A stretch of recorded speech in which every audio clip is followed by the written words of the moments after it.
हमारे उलमा जेलों में बंद हैं, उनके सिलसिले में आवाज कोई क्यों नहीं उठाता?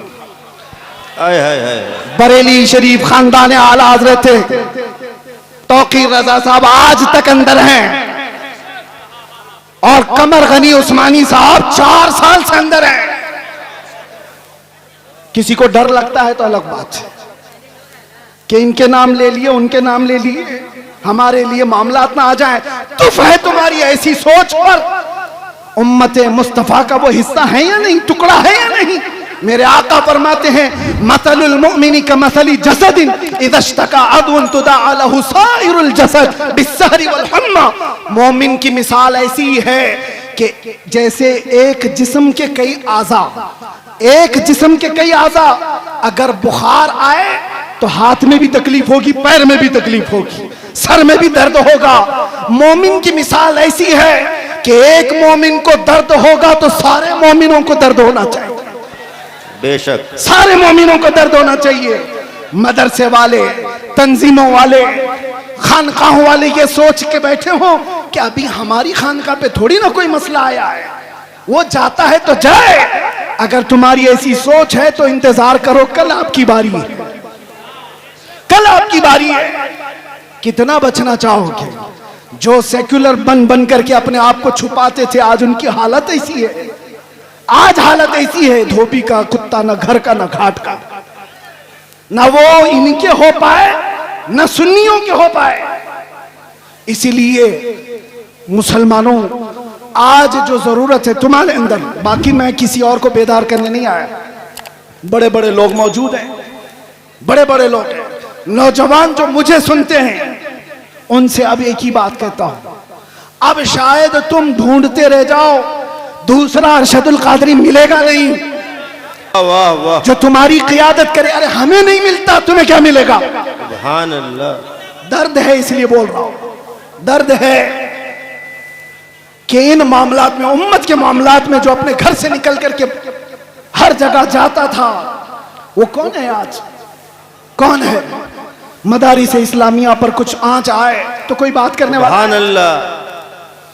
पिछले 1 साल से ज्यादा हो गया होगा, अल जामिअतुल अशरफिया मुबारकपुर, जो अजहरे हिंद कहलाता है, किस तरह की मुसीबतों से गुजर रहा है, सारे उलमा को पता है, सारे उलमा जानते हैं। जामिया अशरफिया मुबारकपुर, जिसने हिंदुस्तान को बड़े बड़े कायदीन दिए, अल्लामा अरशदुल कादरी भी उसी के खोशाचीन है। आज अशरफिया के ऊपर क्या हालात हैं आपको पता नहीं है? उलमा तो जानते होंगे। हुकूमत की कैसी सख्तियां हैं, बिना तनख्वाह लिए हुए वो कई महीनों से वहां खिदमत कर रहे हैं, उनकी तनख्वाहें बंद कर दी गई, रोक दी गई। हमारे इन हालात पर अगर क़ियादत नहीं होती तो फिर किन हालात पर क़ियादत होगी? हालात, किन हालात पर क़ियादत होगी? मिंबरों पर एक दूसरे के अमामे खींचने पर। तवज्जो चाहता हूं, रईसुल कलम हमेशा ये चीज पसंद फरमाते थे कि उम्मत का दर्द रखने वाला कोई आलिम किसी खित्ते का हो, वो मेरे घर के बच्चों से ज्यादा अजीज है। उनका ये दर्द जो मैंने महसूस किया। आज अपनों के लिए अलग मसाइल, गैरों के लिए अलग मसाइल, ये नहीं था उनके घर। मैंने आयत इसीलिए पढ़ी, ज़रक़ानी साहब अभी जो कह रहे थे कि अल्लामा अरशदुल कादरी रहमतुल्लाह तआला अलैह की सीरत पर उनका ये जुमला सोने के हरफों से लिखने के काबिल है। अपनों से, गैरों से मुकाबला हो तो डट जाइए, अपनों से मुकाबला हो तो हार जाइए।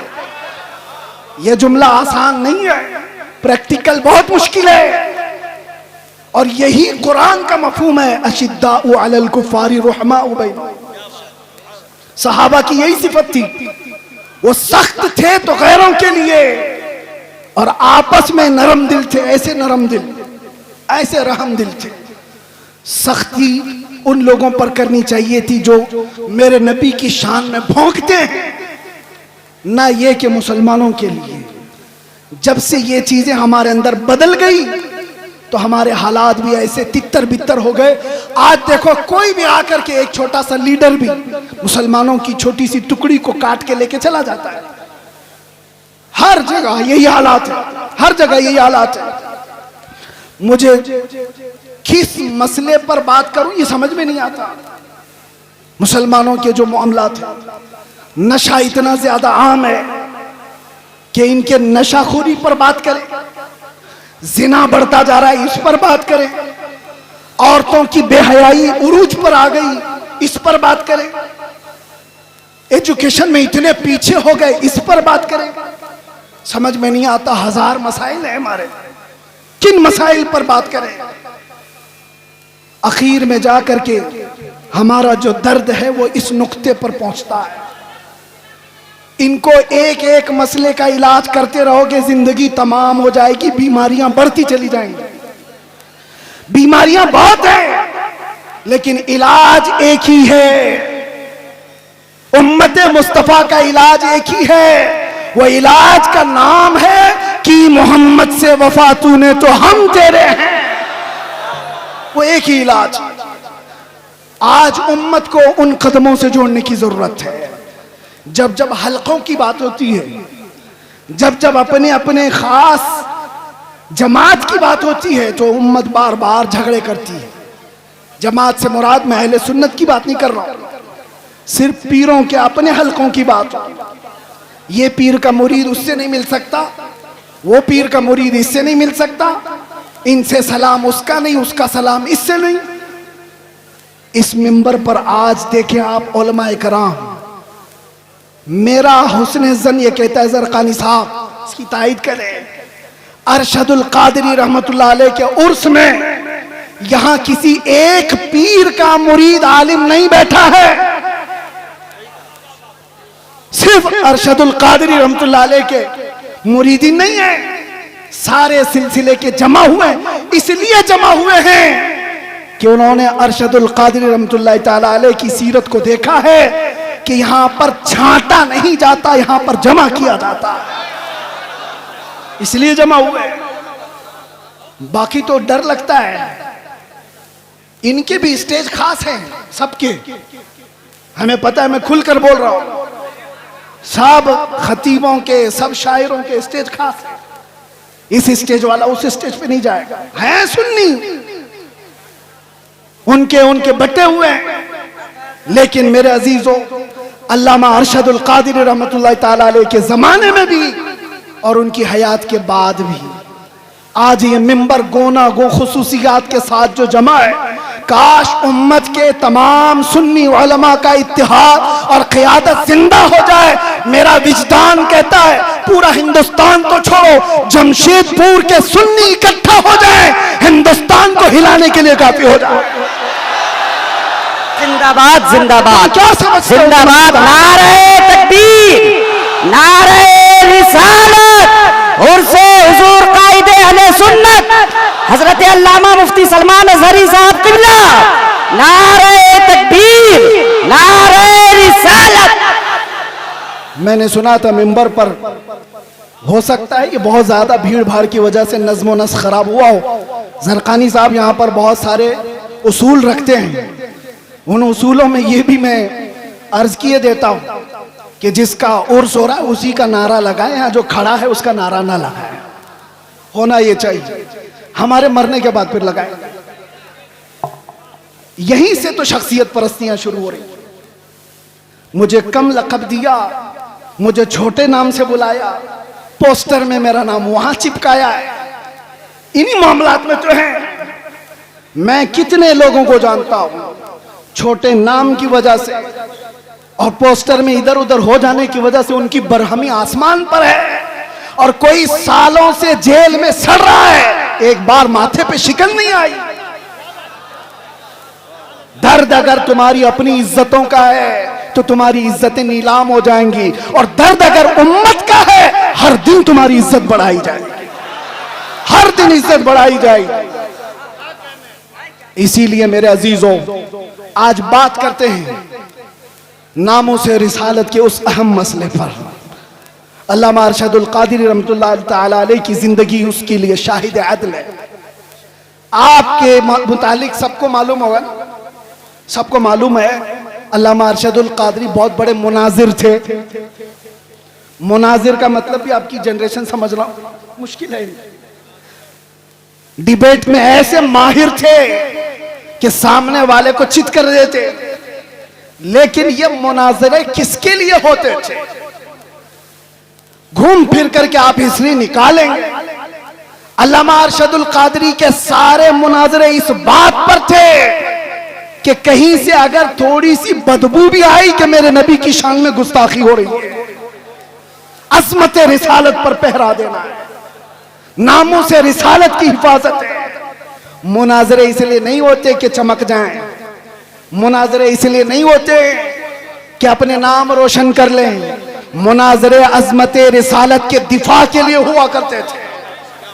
और वह हक अदा किया अल्लामा अरशदुल कादरी रहमतुल्लाह अलैह। हक है। मैं जामिया अशरफिया मुबारकपुर में जब पढ़ने के ज़माने में था, मैंने सुना था अपने एक उस्ताद से कि हुजूर हाफिज मिल्लत के साथ अल्लामा सफ़र पर थे, अल्लामा अरशदुल कादरी। एक छोटी सी किताब हुजूर हाफिज मिल्लत लेकर चल रहे थे और लखनऊ का शायद सफ़र था, और रास्ते में अल्लामा अरशदुल कादरी रहमतुल्लाह अलैह उसको पढ़ते रहे, उसके बाद रखे। बाद में पहुंचने के बाद जिस साहब के घर पर मेहमान थे, हुजूर हाफिज मिल्लत भी वहां गए। पूछा कि मौलाना अरशदुल कादरी किताब कहाँ है, वो जो साथ लेकर चले थे? कहा हुजूर मैं तो लेना भूल गया, छूट गई, ट्रेन चली गई। हुजूर हाफिज मिल्लत को वो किताब की ज्यादा जरूरत थी, बहुत शदीद जरूरत थी। आप नाराज हो गए कि आप ख्याल नहीं कर पाए, साथ में सफर। कहा कि हुजूर थोड़ा सा वक्त दे दें, थोड़ा सा वक्त दे दें, किताब के मुतालिक कुछ ना कुछ करूं। फरमाया कि जो किताब उन्होंने ट्रेन में बैठकर मुताला किया था, पूरी किताब लिख करके हुजूर हाफिज मिल्लत को दे दी।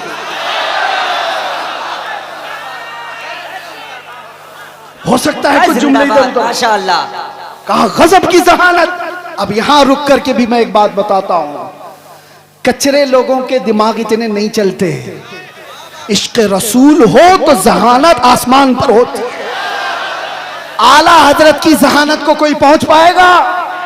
आला हजरत का दिमाग जो चलता था, 100 साल पहले लिखी हुई किताबें आज के लोग ऐनक लगा लगा कर नहीं पढ़ पाते। आला हजरत की जहानत किस बुनियाद पर थी? आला हजरत का भी दिमाग जो अर्शे औला तक पहुंचा था, वो इश्क रसूल की बुनियाद पर। जहां इश्क रसूल होगा वहां जहानत भी होगी, और जहां इश्क रसूल निकल जाता है तो फिर उसकी जहानत भी गटर में चली जाती है। वो कब क्या करता है पता नहीं चलता। अल्लामा अरशदुल कादरी रहमतुल्लाह ताला अलैह को अल्लाह ताला ने गजब की जहानत दी थी, हाफिजा मजबूत था। और जितने मुहद्दिसीन की आप तारीख पढ़ेंगे, उनका हाफिजा अगर मजबूत था तो इश्क रसूल की बुनियाद, इश्क रसूल की बुनियाद। इसलिए ऐ नौजवानों, आज कुछ हासिल करना है तो कुछ मुसीबतें तो हैं हमारे पास। मिसाल के तौर पर मैं बताऊं, कुछ भी कहने जाएं तो नौजवान कहते हैं हमसे हमारे उलमा सपोर्ट नहीं करते, हमारे उलमा सपोर्ट नहीं करते, हमारे अंदर जोश है, जज्बा है, उलमा चुप बिठा देते। हम पढ़ना चाहते हैं, कारी साहब हमारा साथ नहीं देते। बहुत सारे मसाइल। लेकिन तुम क्या ये उज्र भी कयामत के दिन पेश कर सकते हो? मुझे बताओ, क्या तुम्हें अपने घर में तन्हा बैठ करके भी अपने नबी से कसरत से मोहब्बत करने के लिए भी कोई रोकता था? आज के इस दौर में कोई रोकता है तुम्हें? कयामत के दिन क्या उज्र पेश करोगे?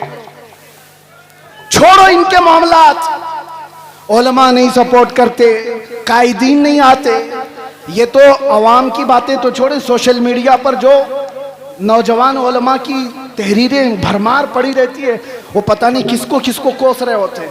कई मर्तबा मेरे पास आई तहरीरें, कहा कि हजरत वो लोग खामोश हैं, ये लोग खामोश हैं, कुछ नहीं बोलते, सब खानकाएं। मैं उनसे यही कहता हूं, उनकी तरफ देखने की ड्यूटी आपको लगाई किसने? वो खामोश हैं तो अल्लाह ने आपको मौका दिया, आप मैदान में आओ, आप बड़े बन जाओ। मैदान बड़ों ने आपको खाली करके दिया, आप बड़े बन जाओ। हम जैसे छोटों को पूछता कौन था? हमारी हैसियत क्या है? हमसे हमारे बाप के बराबर भी बड़े बड़े उलमा हैं, अभी भी मौजूद है, उनसे भी बड़े मौजूद है।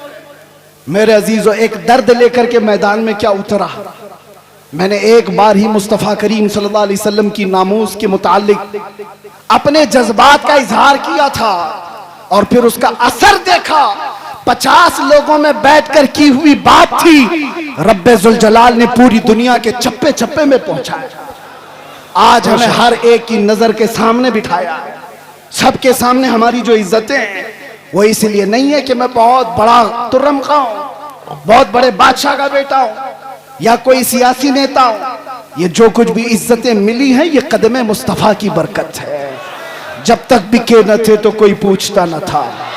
या रसूल अल्लाह, तुमने खरीद कर हमें अनमोल कर दिया। आज दुनिया में ये मकाम देखा है, जो एक बार मुस्तफा की इज्जत की बात करता है, मौला दिल दिल में उसको बिठा रखता है। और फिर सोचो, जो अपनी जिंदगी हुजूर की मोहब्बत में फना कर देता है, तब जाकर के वो बरेली का इमाम अहमद रजा बनता है। बेशक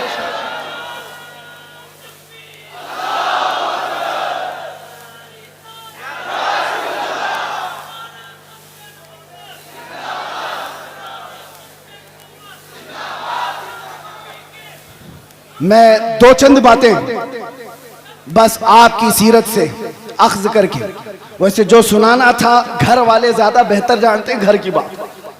अल्लामा के साहबजादे यहाँ पर मौजूद हैं, उन्होंने सारी चीजें देखी हुई। एक बात आपको मैं बताऊं, सच्चा आलिम वो है जो सहाबा की सीरत पर चले, उनके तमाम नुकूश पाक को अपनी जिंदगी के मिसाले राह बनाए। हुजूर सैयदना अबू बकर सिद्दीक रज़ियल्लाहु ताला अन्हु का हाल ये था, सुनेंगे आप थोड़ी देर। आप जब खलीफा बने, दिन रात काम इतने थे और घर में जो तनख्वाह आती थी बैतुल माल से आपके घर में तनख्वाह आ रही थी। ये पहली मर्तबा सारे सहाबा ने बैठ करके फैसला किया कि खलीफतुल मुस्लिमीन को कुछ तनख्वाह मुकर्रर कर दी जाए ताकि वो खिलाफत के कामों को खुशी से अंजाम दे सके। तनख्वाह आती थी। एक दिन ऐसा हुआ कि उनकी बीवी ने कहा, सिद्दीक अकबर की बीवी कहती है, कभी तो कुछ तर ग़िज़ा खा लीजिए, कभी कुछ तर ग़िज़ा खा लीजिए, खजूर खा लें, कभी शहद खा लें। हजरत अबू बकर सिद्दीक फरमाते हैं, मेरी बेगम इतने पैसे हैं कहां मेरे पास कि मैं शहद खरीदूं, मैं घी खरीद करके लाऊं। ये वक्त के खलीफतुल मुस्लिमीन सैयदना अबू बकर सिद्दीक की बात कर रहा हूं। बीवी ने कहा, आप मत घबराएं, मैंने जमा करके रखे हैं, मेरे पास है, मैं ला करके देती हूं। हजरत अबू बकर सिद्दीक ने कहा, लाओ। आपकी अहलिया ने एक पोटली में कुछ पैसे रखे हुए थे, ला करके दे दिया। हजरत अबू बकर सिद्दीक ने गिना, वो कुछ सिक्के थे। पूछा, ये तेरे पास कहां से आए? बीवी ने मुस्कुरा कर कहा, वो छोड़िए, जो तनख्वाह आती है ना आपकी बैतुल माल से, मैं घर का राशन ला करके थोड़ा थोड़ा अलग निकाल करके रख दिया करती, थोड़ा थोड़ा जमा करके। औरतों की आदत है बचा के रखने की। तो हजरत अबू बकर सिद्दीक की बीवी कहती है, मैं थोड़ा थोड़ा बचा कर रखती थी, वो आज इतनी हो गई है, इससे आप जाइए शहद खरीद लीजिए, घी खरीद लाइए। हजरत अबू बकर सिद्दीक कहते हैं, बहुत अच्छा, ला। ले करके जाते हैं, बैतुल माल में पूरा माल जमा कर दिया और फिर सहाबा को बुला करके कहा, आज के बाद से मेरी इतनी तनख्वाह कम कर दी जाए, इसलिए कि ये माल मेरे घर में ज्यादा आ रहा है, इतना माल मेरे घर में ज्यादा आ रहा है। सैयदना अबू बकर सिद्दीक रज़ियल्लाहु ताला अन्हु ने जब ये फरमाया, सहाबा अश अश कर रह गए, इतना माल तो कोई भी छुपा के रख सकता था। ये वाकया बयान करने के बाद अब मैं आपसे कहता हूं, इसका अक्स मैंने जिंदगी में पाया है, एक कायदे अहले सुन्नत अरशदुल कादरी की जिंदगी में।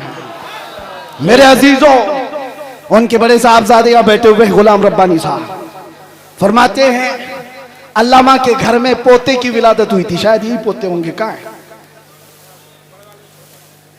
पोते की विलादत हुई थी और इनकी वालिदा छठी मनाना चाह रही थी। छठी होती है, मदरसे से मुत्तसिल मकान है, तो छठी जब हो रही है, औरतें कुछ खाना पकाना कर रही होंगी, तो देग की जरूरत थी पानी जमा करने के लिए। तो इनकी वालिदा मोहतरमा अल्लामा की अहलिया मदरसे के मतबख से वो देग मंगवाई सेक्रेटरी से या किसी से बोलकर, क्या आज हमारे घर में कुछ फंक्शन है, उसमें पानी जमा करना है या जो भी, मंगवा करके अपने घर में रखा और पानी भरा। पानी आता भी नहीं था जैसे वो बताते। अचानक दोपहर को या जिस वक्त आमद हुई अल्लामा अरशदुल कादरी की घर में, उन्होंने देखा पहली नजर में, अपनी अहलिया से पूछा ये कहां से आया पानी, और ये देग तो मदरसे की लगती है। अहलिया ने कहा हाँ, घर में आज छठी है, पोते की विलादत हुई, मैंने मंगवा लिया। आपने ठोकर से पूरा पानी इधर गिरा दिया और कहा फौरन के फौरन ले जाकर के मदरसे में जमा करो, और जितनी देर इसका इस्तेमाल किए उतनी देर की रसीद काट करके मदरसे में जमा करो, और कोई छट्टी पट्टी नहीं होगी घर के अंदर। अगर कौम की अमानत का 1 रुपया भी मेरे घर में इस्तेमाल होगा, मेरे घर में इस्तेमाल होगा तो वो मेरे लिए हराम है, हराम। ये सिद्दीक अकबर की जात से लिया हुआ पहलू था, सिद्दीक अकबर की जात से लिया हुआ पहलू था। मेरे अजीजों, आज हालात तो बड़े बहुत अलग है। अब क्या बताएं, हम इस मैदान के आदमी हैं, ये स्टेजों के, और ये स्टेज और ये प्रोग्राम कितने कमर्शियल हो गए हमें पता है। दिल नहीं करता, अभी लोग इस पर धंधा करने लगे हुए हैं, बिजनेस होते हैं, ठेकेदारियां होती हैं, उलमा की कीमतें तय होती हैं, शोरा की कीमतें तय होती हैं। 1 घंटा बयान करने का वो इतना लेगा, 1 नात पढ़ने का वो इतना लेगा, सारा कमर्शियल हो गया। और वो एक अरशदुल कादरी है, एक अरशदुल कादरी, कई दिन उनके घर में फाके चलते रहे। खुददारी ऐसी थी कि कभी घर की बात बाहर नहीं बताई, बाहर नहीं बताई, खुददारी ऐसी थी। और आप बताओ, मौलाना लोगों कोई भी हो, इंग्लैंड जाना, अमेरिका जाना, इनके सबके ख्वाब होते हैं। कौन नहीं जाना चाहता? अमेरिका चले जाएं, इंग्लैंड चले जाएं, यूरोप चले जाएं। और अल्लामा को उस जमाने में इंग्लैंड, अमेरिका, सारी दुनिया पर जाने के बहुत मौके फराहम हुए, 1 बार नहीं कई बार। और उस वक्त मुझे बताओ, इंग्लैंड में, अमेरिका में या यूरोप में कोई एक बंदा ऐसा मिले जो ये कहे हमने अरशदुल कादरी की जेब भर दी थी? नहीं। जो उन्होंने वहां से लिया वहीं की जमीन पर कोई इदारा बनाया और वापस चले आए। ये क़ियादत थी। लंदन की सरजमीन पर उन्होंने पहला जब इदारा बनाया था, मुफक्किर इस्लाम अल्लामा कमरुज़्ज़मान खान आज़मी दामज़िल्लहुल आली हफ़िज़हुल्लाह व रआह अभी भी मौजूद हैं। अल्लामा अरशदुल कादरी की ज़ेर निगरानी कितने साल उन्होंने खिदमत की। वो खुद बयान फरमाते कि वहां पर मस्जिद की जरूरत थी, एक चर्च बिक रहा था, तो चर्च के मुंतजिमीन उनके पास चले गए अल्लामा कि हमें बेच दीजिए। कोई हिम्मत करता है, और वहां के हालात अलग है। चर्च वालों से उस वक्त के 50,000 पाउंड में वो खरीदो फरोख्त होनी तय पाई। आपने बड़ी मसलहत के साथ उससे बातचीत करके 40,000 पे राजी किया। चर्च खरीदने की बात की कि मस्जिद बनेगी ये। और उस वक्त जानते हो, सबसे हैरत की बात मैं ये कह रहा हूं, उलमा हौसला रखो, हौसला। अल्लामा उनके आसपास, वो नई जगह है, उनके लिए नया इलाका है, लोगों को मुंतखब किया और कहा ये खरीदना है। और जो टोकन देना होता है शुरू में, आप क्या कहते हैं उसको, एडवांस, एडवांस देने के लिए उस वक्त अल्लामा साहब के पास जो पैसे थे वो सिर्फ 500 पाउंड थे, और 40,000 पाउंड की खरीदारी करके आए। किसके भरोसे? उस अरशदुल कादरी का तवक्कुल भी वैसा ही था जैसा गरीब नवाज हिंदुस्तान आते वक्त तवक्कुल लेकर के आए। कदम रखना हमारा काम है, मैदान बनाना मेरे मौला की शान। कदम रखा, और आज 1 नहीं 2 नहीं, दसियों मसाजिद और इदारे इंग्लैंड की सरजमीन पर कायम है।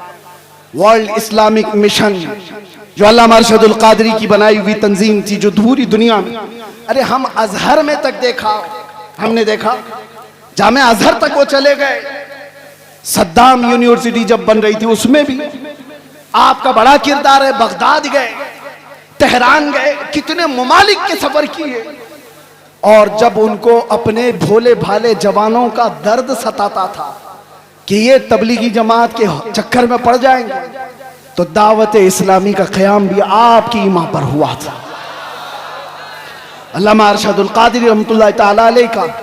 और एक बात ये भी मैं बताता हूँ, वो तहरीक खूब फल रही है, फूल रही है, और फले फूले, लेकिन किसी तंजीम और तहरीक के फलने फूलने में उसके बानी के इखलास की बहुत ज्यादा जरूरत होती है, और वो इखलास अरशदुल क़ादिरी का हर जगह पर नजर आता है।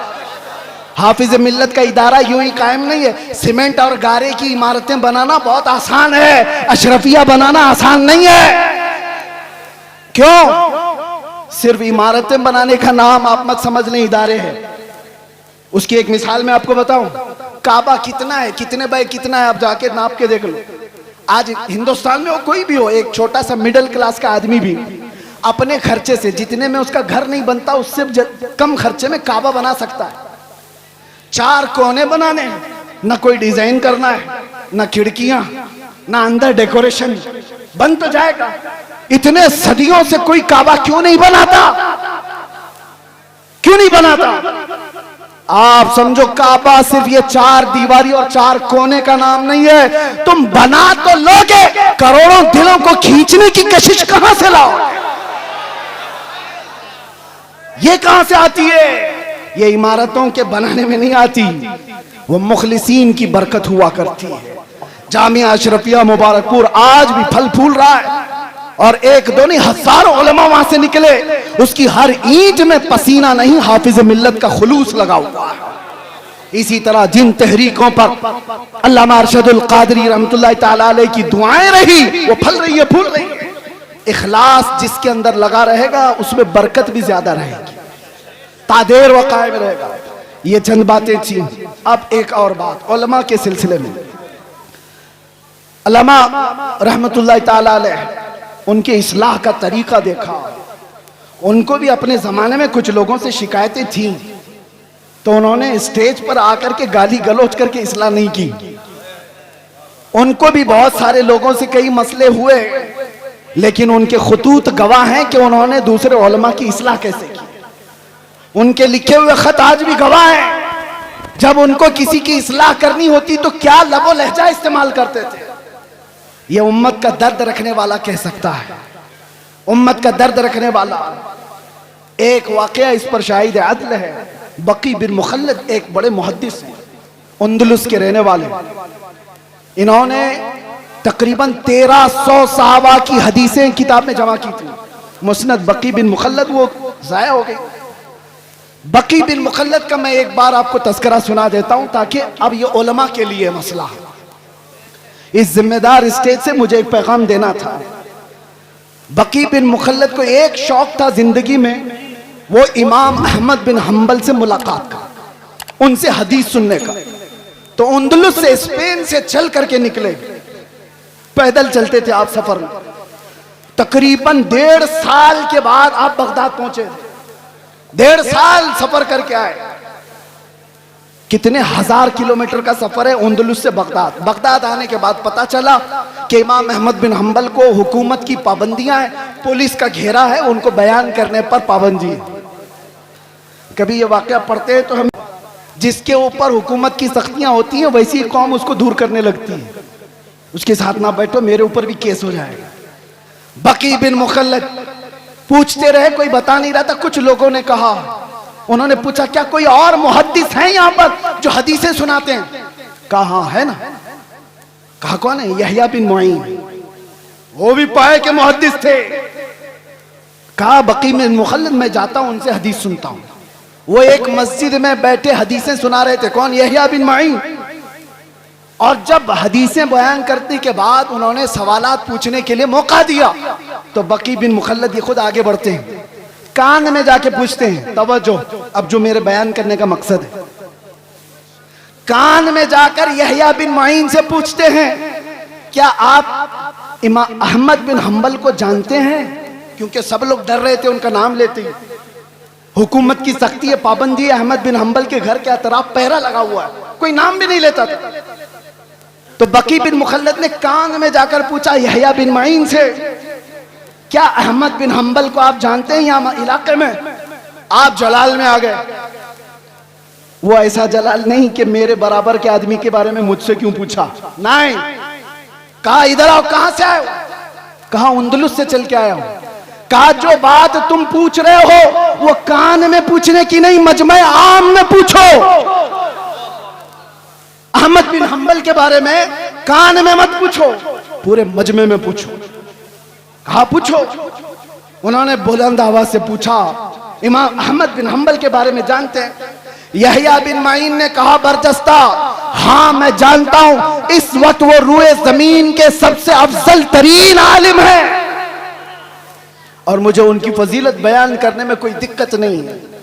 ये कौन फरमाते? यहया बिन मईन। और उसके बाद बकी बिन मुखल्लद पूछते हैं, क्या आप इजाजत देते हैं कि मैं उनसे जाकर हदीस सुनूं? एक खुद मुहद्दिस हैं, वो उनसे पूछ रहे हैं, मौलाना साहब आपसे आकर के कोई पूछे, मैं आपसे नहीं पढ़ना चाहता हूं, दूसरे मौलाना से पढ़ना चाहता हूं। भगा देगा, मुझे क्या समझ रखा है, मुझे कमतर समझा है। यहया बिन मईन कहते हैं तुमने बेहतरीन फैसला किया है, मुझे भी वक्त मिले तो मैं अहमद बिन हंबल से हदीस सुनूं। यह है वक्त के मुआसिर उलमा के दरमियान मोहब्बत और एक दूसरे का एहसास। उसके बाद यहया बिन मईन के दरबार से वो निकले। बकी बिन मुखल्लद पूछते हैं अहमद बिन हंबल कहाँ है? कहा उनके घर पर पुलिस का पहरा है। कैसे जाएंगे? दिखाए रास्ता। जब गए दरवाजे पर दस्तक दिया, इमाम अहमद बिन हंबल बाहर आए, जल्दी से अपना बता दिया, मैं इतने 1000 किलोमीटर का सफर करके आया हूं, आपसे कुछ हदीसें सुनने आया हूं। इमाम अहमद बिन हंबल ने कहा आज तो तू आ गया, कल तुझे पुलिस आने नहीं देगी। कहा उसका रास्ता मैंने बना लिया है। क्या बनाया? कहा रोजाना मैं एक कटोरी लेकर के आऊंगा भीख मांगने के लिए, दरवाजे पर दस्तक दूंगा, आप थोड़ी रोटी मेरे कटोरे में डाल देना और 4 हदीसें भी सुना देना। इमाम अहमद बिन हंबल की बारगाह में बकी बिन मुखल्लद कई महीनों तक इस तरह हदीसें सुनते रहे। इस वाक़े को बयान करने का मतलब ये है मेरे अजीजों, एक तरफ वो यहया बिन मईन है, एक तरफ इमाम अहमद बिन हंबल, एक तरफ बकी बिन मुखल्लद। हदीसों में ये सब बड़े बड़े मुहद्दिस हैं।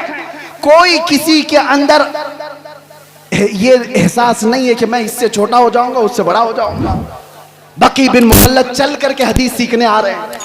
यहया बिन मईन खुद बता रहे हैं कि जाओ इमाम अहमद बिन हंबल के पास। ये शान हमने देखी है सरकार मुफ्ती आजम हिंद में भी, ये शान हमने देखी है हुजूर हाफिज मिल्लत में भी, ये शान हमने देखी है अल्लामा अरशदुल कादरी की हयात।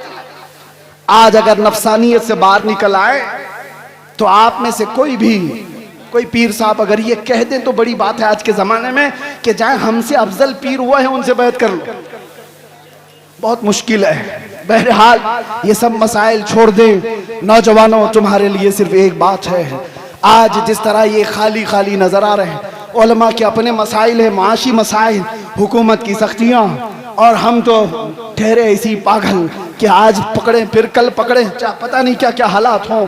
लेकिन इन हालात में अल्लाह ताला तुम्हें तन्हा कभी नहीं छोड़ेगा। ये उम्मत मुस्तफ़ा को सुबह क़यामत तक रहना है, सुबह क़यामत तक ये आबाद रहेगी। टेंशन इस्लाम के खत्म होने का नहीं है। आपको डर ये नहीं पालना है कि कुरान खत्म हो जाएगा, इस्लाम खत्म हो जाएगा, कभी नहीं खत्म होगा। टेंशन इसका लेना है कि तुम्हारे अपने ईमान का क्या होगा। इस्लाम का कुछ नहीं होगा, कुरान का कुछ नहीं होगा, अल्लाह उनका मुहाफिज है। तुम्हारे अपने ईमान का क्या होगा? ये बहते हुए सैलाब में चले जाओगे या जोरदार आंधियों में तुम अपना ईमान बेच दोगे। आज के हालात इस बात का सवाल करते हैं नौजवानों, तुम अपना ईमान इतना कमजोर ना कर लो कि तुम्हें वक्त की दौलतमंद खरीद ले, तुम्हें कोई डर खरीद ले, तुम्हें कोई डरा धमका करके ईमान से दूर कर दे। इतना कमजोर ईमान मत पालो। अब हमारे पास कायदीन बार बार नहीं आएंगे, वाज़ो नसीहत करने वाले भी नहीं आएंगे। हो सकता है मदरसे आगे चल करके मुश्किलात का सामना करें। ये मिंबर की भी इज्जतें दाव पर लगी हुई हैं। आज ये सजा है, कल क्या पता। अल्लाह सदा कायम रखे, शाद रखे, आबाद रखे, लेकिन बातिल कुव्वत उनकी नजरें इस पर है।